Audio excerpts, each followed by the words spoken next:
کیونکہ مجھے یقین ہے کہ ہمارے ملک کی آزادی میں جب انگریزوں کے خلاف لڑائی لڑی جا رہی تھی، آج بھلے تاریخ کے پنوں میں اسے کہیں پیچھے ڈھک دیا گیا ہو، لیکن اس سچائی سے ہم منہ نہیں موڑ سکتے کہ اس ملک کی آزادی میں سب سے بڑے تعداد میں اگر کوئی قربانی دیے تھے تو وہ ہمارے علماء تھے، جن کو 21,700 علماء کو پھانسی پہ لٹکا دیا گیا تھا۔ اور اتنی بڑی قربانی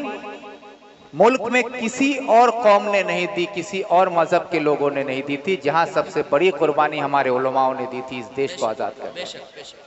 اور آج اسی علماء کے بیچ میں ہم یہاں پر اپنے آپ کو پا کر میں اپنے آپ کو خوش نصیب محسوس کرتا ہوں، اور یہ یقین بھی رکھتا ہوں ہمارے علماء پر کہ میں نے جو بات کہنے کی کوشش کی ہے، اس بات پر ہمارے علماء بھی غور کریں گے، اور انشاءاللہ اردو جو ہماری پہچان ہے اس کو بچانے کے لیے علماء، کیونکہ ہمارے بچوں کو دینی تعلیم دیتے ہیں، مدرسے مکتب میں جو تعلیم دی جاتی ہے بچوں کو، وہ صرف عام پارہ اور اصلاً قرآن یا قرآن پاک تک نہیں ہے، اس میں اردو جڑا ہوا ہے، اور اردو کی تعلیم ہی مدرسہ سے شروعات ہوتی ہے۔ میں بھی مدرسے میں پڑھا ہوں، کشن گنج کے حنفیہ مدرسہ میں میری تعلیم ہوئی تھی، میں وہاں سے اردو جو بھی سیکھا یا آج آپ کے سامنے جو بھی بیان کر پا رہا ہوں، یہ اسی مدرسہ کی تعلیم کا ہی ایک نذرانہ آپ کے سامنے پیش کر رہا ہوں۔ لیکن میں آج یہ کہیں نہ کہیں آپ لوگوں سے گزارش کرتا ہوں، میرے علماء سے، یہاں پہ بیٹھے تمام لوگوں سے، کہ آپ صرف مشاعرے اور جلسوں تک ہی اپنے آپ کو محدود نہ رکھیں۔ آپ اس جنگ آزادی میں جس طرح سے آپ نے حصہ لیا، اور آزاد ملک میں آج ہم جو سانس لے رہے ہیں یہ آپ کی قربانیوں کا نتیجہ ہے، تو آج بھی اس قوم کو اپنی تہذیب اور تربیت سے جوڑ کر رکھنے کے لیے ہمارا کلچر جو ہے، ہمارا جو طور طریقہ ہے وہ اردو سے جڑا ہوا ہے، ہماری ماں بہنیں اردو سے آج بھی جڑی ہیں،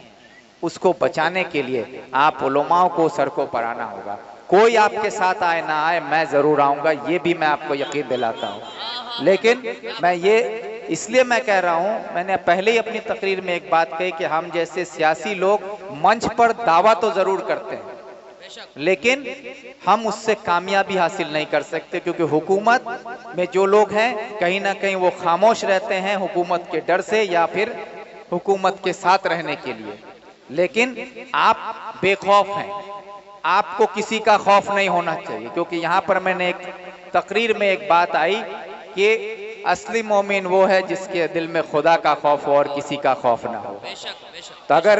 ہم یہ مانتے ہیں کہ مکمل ایمان جس کے دل میں ہے اور جس کے دل میں خدا کا خوف ہے، اس کے دل میں کسی کا خوف نہیں ہے، لیکن ہم لوگ یقین کے ساتھ میں کہہ سکتا ہوں کہ ہم میں سے یہاں پر جتنے لوگ ہیں یہ دعویٰ نہیں کر سکتے کہ ہمارے دل میں صرف خدا کا خوف ہے، لیکن افسوس اس بات کا ہوتا ہے کہ ہم مکھیا سے ڈرتے ہیں، ممبر سے ڈرتے ہیں، MLA سے ڈرتے ہیں، نیتا سے ڈرتے ہیں، پولیس سے ڈرتے ہیں، سرکار سے ڈرتے ہیں، سب سے ڈرتے ہیں، لیکن جن سے ڈرنا چاہیے پروردگار ہمارے خدا کریم سے، ان کا ہی خوف ہمارے دل میں نہیں ہے۔ اس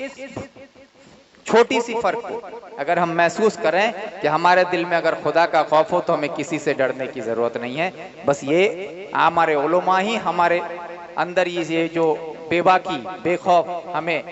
بیدار بنا سکتے ہیں، وہ آپ ہی لوگ کر سکتے ہیں۔ اس لیے میں آپ لوگوں سے یہ گزارش کرتا ہوں کہ آپ لوگ اس بات پر غور کریں اور اردو کے لیے ایک تحریک علماء کے طرف سے چلے، اس تحریک میں آپ کے ساتھ ہم سب آئیں گے، یہ کہہ کر میں اپنی بات ختم کرتا ہوں۔ خدا حافظ۔